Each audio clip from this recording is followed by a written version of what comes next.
জুলাই বিপ্লবের খুনিরা কোথায়? এবং সর্বশেষ জানাবো বিএনপিকে উপেক্ষা করে স্থানীয় নির্বাচনে এগোচ্ছে সরকার। এতক্ষণ শুনলেন সংবাদ শিরোনাম, এবারে বিস্তারিত। জুলাই বিপ্লবের খুনিরা কোথায়? জুলাই বিপ্লবের নির্বিচার হত্যার পরিকল্পনাকারীদের বেশিরভাগই দেশ ছেড়ে পালিয়েছে। রহস্যজনক কারণে তাদের গ্রেফতার করতে পারেনি বা গ্রেফতারে আগ্রহ দেখায়নি পুলিশ ও গোয়েন্দারা। ছাত্র জনতার তীব্র প্রতিরোধের মুখে টিকতে না পেরে 5 আগস্ট সাবেক প্রধানমন্ত্রী শেখ হাসিনা পদত্যাগ করে হেলিকপ্টারে করে পালিয়ে যান। তখনও আওয়ামী লীগের বেশিরভাগ মন্ত্রী এমপি এবং তাদের দোসর হিসেবে পরিচিত পুলিশ কর্মকর্তা দেশ ছাড়তে পারেননি। জনরোষের ভয়ে প্রাণ বাঁচাতে তারা কয়েকদিন সেনা হেফাজতে ছিলেন। সেখান থেকে ছাড়া পাওয়ার পর তাদের বেশিরভাগ দেশ ছেড়ে পালিয়ে যেতে সক্ষম হন। তবে তারা কিভাবে বৈধ পথে দেশ ছেড়ে পালাতে পেরেছেন তা নিয়ে জনমনে ক্ষোভ আর প্রশ্নের শেষ নেই। এদিকে মাঠ পর্যায়ে ছাত্র জনতার উপর নির্বিচারে গুলির ঘটনায় সরাসরি জড়িত অনেক পুলিশ কর্মকর্তা এখনো চাকরিতে বহাল আছেন। পুলিশের বিভিন্ন ইউনিটে তাদের সংযুক্ত করে রাখা হয়েছে, কেউ কেউ ইতিমধ্যে গ্রেফতার হয়েছেন। এছাড়া কঠোর হস্তে আন্দোলন দমাতে শেখ হাসিনার নির্দেশে প্রতিদিন দমন পরিকল্পনা চূড়ান্ত করা হতো সাবেক স্বরাষ্ট্রমন্ত্রী আসাদুজ্জামান খান কামালের ধানমন্ডির বাসায়। পুলিশের আইজি, গোয়েন্দা সংস্থার প্রধান, এনটিএমসির মহাপরিচালক, ডিএমপি কমিশনার, প্রাইভেট ডিজি সহ সংশ্লিষ্ট পদস্থ কর্মকর্তারা উপস্থিত থাকতেন। কিন্তু এই কোর গ্রুপের প্রায় সবাই এখন দেশের বাইরে, অর্থাৎ পালিয়ে যেতে সক্ষম হয়েছেন। একাধিক সূত্রে এসব তথ্য পাওয়া গেছে। নির্ভরযোগ্য বিভিন্ন সূত্র জানায় ছাত্র জনতাকে সামলাতে ছাত্রলীগে যথেষ্ট। এমন বক্তব্যের মাধ্যমে হামলার প্রথম নির্দেশদাতা আওয়ামী লীগ সাধারণ সম্পাদক ওবায়দুল কাদের কিছুটা বিলম্বে হলেও নিরাপদে ভারতে পালিয়ে যেতে সক্ষম হয়েছেন।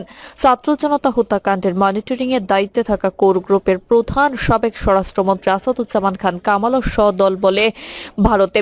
তার সঙ্গে সমন্বয় করে কাজ করা সাবেক পররাষ্ট্রমন্ত্রী ডক্টর হাসান মাহমুদ পলাতক বেলজিয়ামে। সেখান থেকে তিনি সামাজিক যোগাযোগ মাধ্যমে বিভিন্ন পোস্টে উস্কানি দিচ্ছেন।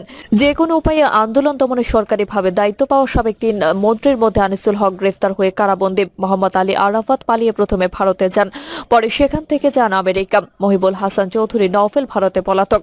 সাবেক মন্ত্রী অ্যাডভোকেট সমর রেজাউল করিম ও সাবেক নৌ পরিবহন মন্ত্রী খালেদ মাহমুদ চৌধুরী বর্তমানে যুক্তরাজ্যে পলাতক। প্রথম দিকে ভারত ছিলেন সমর রেজাউল, আওয়ামী লীগের দপ্তর সম্পাদক ও শেখ হাসিনা বিশেষ সহকারী বিপ্লব বড়ুয়া, ত্রাণ ও সমাজ কল্যাণ বিষয়ক সম্পাদক আমিনুল ইসলাম আমিন আত্মগোপনে আছেন ভারতে। নারায়ণগঞ্জের আলোচিত সাবেক সংসদ সদস্য শামীম ওসমানের উপস্থিতিতে তার ক্যাডার বাহিনী ছাত্র জনতার উপর প্রকাশ্যে গুলি চালায়।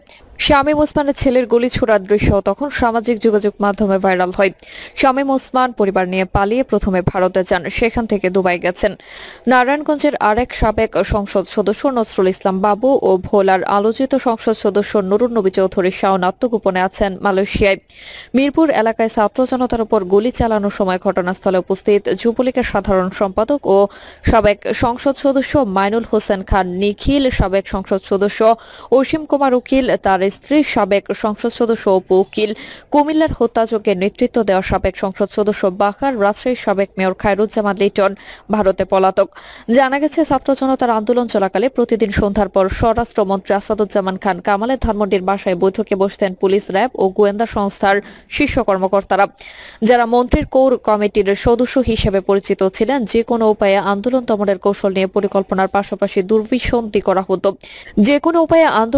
কৌশল নিয়ে পরিকল্পনার পাশাপাশি দুর্বিসন্ধি করা হতো। এখান থেকে ওই বৈঠকে উপস্থিত থাকতেন সাবেক আইজিপি চৌধুরী আব্দুল্লাহ আল মামুন, এসপি প্রধান মনিরুল ইসলাম, ডিএমপির সাবেক কমিশনার হাবিবুর রহমান, ঢাকা মহানগর পুলিশের গোয়েন্দা শাখার সাবেক প্রধান অতিরিক্ত কমিশনার হারুনুর রশিদ, সাবেক সিআইডি প্রধান মোহাম্মদ আলী উপস্থিত থাকতেন। সেখানে ঢাকার বিভিন্ন জোনের উপ পুলিশ কমিশনারদের মাঝে মধ্যে ডাকা হতো, বিশেষ করে যারা ছাত্র জীবনে সরাসরি ছাত্রলীগের রাজনীতির সঙ্গে সম্পৃক্ত ছিলেন। এদিকে এই তালিকায় রাঘব বোয়ালদের মধ্যে শুধু সাবেক আইজিপি গ্রেফতার হয়েছেন, বাকি সবাই পালিয়ে ভারতে গেছেন বলে জানা গেছে। এছাড়া সাবেক প্রধানমন্ত্রী শেখ হাসিনা নিরাপত্তা বিষয়ক উপদেষ্টা তারেক আহমেদ সিদ্দিকী সহ পরিবারের কয়েকজন সদস্য হাসিনার সঙ্গে 5 আগস্ট পালিয়ে যান। এছাড়া প্রভাবশালী গোয়েন্দা সংস্থার প্রধান সহ অনেকে এখনো লাপাত্তা। বরখাস্তকৃত সেনা কর্মকর্তা এনটিএমসির সাবেক মহাপরিচালক মেজর জেনারেল জিয়াউল আহসান কারাগারে আছেন। জানা গেছে বগুড়ার ইন সার্ভিস ট্রেনিং সেন্টারে তৎকালীন অ্যাডিশনাল এসপি আব্দুল জলিল ও আরিফ মন্ডল মিলে আয়না ঘর বানিয়েছিলেন। তারা এখনো দিব্যি চাকরি করছেন। এর মধ্যে আব্দুল জলিল ফরিদপুরের এসপি ও আরিফ মণ্ডল বরিশালে কর্মরত। গুমের শিকার ব্যক্তিরা তাদের বিরুদ্ধে গুম কমিশনে লিখিত অভিযোগ দিয়েছেন। সিটিটিসির সাবেক প্রধান আসাদুজ্জামানের নির্দেশে তারা এই কাজ করেছেন। এছাড়া বিভিন্ন জেলায় পুলিশ সুপারের দায়িত্ব পালন করা বেশিরভাগ কর্মকর্তা এখনো চাকরিতে বহাল আছেন। জানা গেছে, ক্ষমতাচ্যুত সাবেক প্রধানমন্ত্রী শেখ হাসিনার নির্দেশে এখন পলাতক নেতারা বিভিন্ন অপকর্মের মাধ্যমে দেশকে অস্থিতিশীল করার অপচেষ্টা চালিয়ে যাচ্ছেন।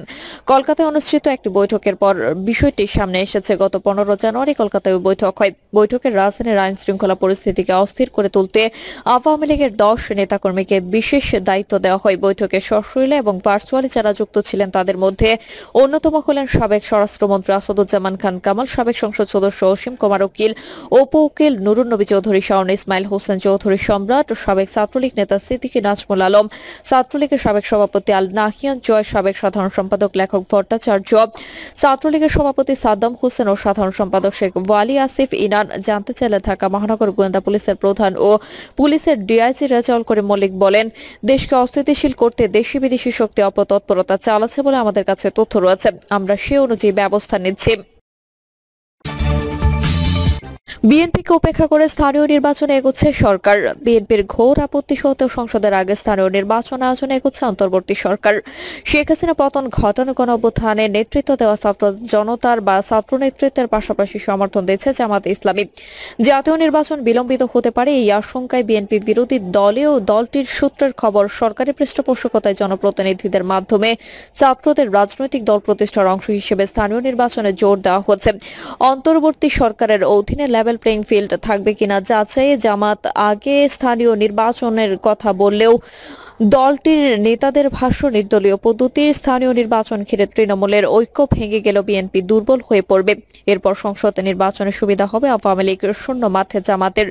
রাজনৈতিক সূত্রগুলো জানিয়েছে, সংসদ নির্বাচনের আগে দলের জনভিত্তি তৈরিতে ছাত্র নেতৃত্ব প্রথম স্থানীয় নির্বাচন চাই। এই জন্য তারা দাবি ও চাপ অব্যাহত রাখবে। বিএনপির কারণে নির্বাচন সম্ভব না হলে স্থানীয় সরকারের বিভিন্ন স্তরে রাজনৈতিক প্রশাসক বসানো হবে। এ লক্ষ্যে বিএনপি ও আমলাতন্ত্রের বাধা উপেক্ষা করে ছাত্র নেতৃত্বের রাজনৈতিক প্ল্যাটফর্ম জাতীয় নাগরিক কমিটির সদস্য সাবেক নেতাকে ঢাকা উত্তর সিটি কর্পোরেশন প্রশাসকের দায়িত্ব দিয়েছে সরকার। ঢাকা দক্ষিণে বিএনপির কোন নেতাকে প্রকাশক পদে বসানোর প্রস্তাবকে দলটি সাড়া না দেওয়ায় সেখানে দায়িত্ব দেওয়া হয়েছে সম্প্রতি 3টি পদোন্নতি পেয়ে অতিরিক্ত সচিব হওয়া শাহজাহান মিয়াকে। অন্তর্বর্তী সরকারে ছাত্রদের প্রতিনিধিত্ব করা উপদেষ্টা আসিফ মাহমুদ সজীব ভুইয়ার মন্ত্রণালয়ের কর্মকর্তা তিনি। গত মঙ্গলবার আসিফ মাহমুদ বলেছেন, সংসদ নির্বাচনের রোডম্যাপ নিয়ে আলোচনা উঠলে আগে স্থানীয় সরকার নির্বাচন আসে। এ নিয়ে নীতিগত সিদ্ধান্তও হয়েছে। সব পক্ষের সঙ্গে আলোচনা করে চূড়ান্ত সিদ্ধান্ত নেওয়া হবে। একই দিন নির্বাচন কমিশনার আবুল ফজল মোহাম্মদ সানাউল্লাহ জানান, আগামী ডিসেম্বরে সংসদ নির্বাচন আয়োজনের প্রস্তুতি নিচ্ছেন তারা। এর বাইরে অন্য নির্বাচনের প্রস্তুতি নেই। তবে সরকার চাইলে জাতীয় নির্বাচনের আগে স্থানীয় সরকার নির্বাচনের আয়োজন করবে নির্বাচন কমিশন। গতকাল বৃহস্পতিবার নির্বাচন কমিশনের সঙ্গে বৈঠকে জামাতের সেক্রেটারি মিয়া গোলাম পরওয়ার জানিয়েছেন, সংসদের আগে স্থানীয় নির্বাচন আয়োজনে তাদের সমর্থন রয়েছে। কমিশনকে জামাত পরামর্শ দিয়েছে, জনগণ চাই স্থানীয় নির্বাচন আগে হোক। জনগণের আকাঙ্ক্ষাকে সম্মান ও সমর্থন জানায় জামাত।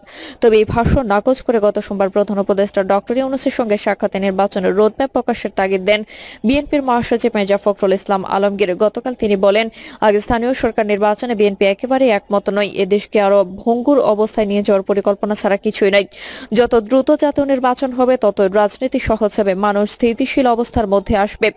বিরোধিতা উপেক্ষা করে এগোচ্ছে ছাত্ররা। বৈষম্য বিরোধী ছাত্র আন্দোলনের সূত্রপাত করা অভ্যুত্থানে 5 আগস্ট শেখ হাসিনা পতনের পর গঠিত অন্তর্বর্তী সরকার ইউনিয়ন পরিষদ বাদে স্থানীয় সরকার অন্যান্য স্তরের জনপ্রতিনিধিদের অপসারণ করেছে। চট্টগ্রাম বাদে বাকি 11 সিটি কর্পোরেশন, 61 জেলা পরিষদ, 494 উপজেলা ও 331 পৌরসভায় এখন জনপ্রতিনিধি নেই। নাগরিকরা সেবা পাচ্ছেন না। এই যুক্তিতে আগে স্থানীয় সরকার নির্বাচন চাইছে ছাত্র নেতৃত্বের সংগঠন জানাক। সংগঠনের জ্যেষ্ঠ এক নেতা বলেছেন, বিএনপি স্থানীয় নির্বাচন হতে না দিলে ছাত্ররা সংসদ নির্বাচন হতে দেবে না, যদিও তা প্রকাশ্যে বলছেন না সংগঠনের নেতারা। প্রিয় দর্শক, এই ছিল এখনকার সর্বশেষ সংবাদ। আপনি সব সংবাদ পেতে চ্যানেলটি সাবস্ক্রাইব করে বেল আইকনটি ক্লিক করে রাখুন।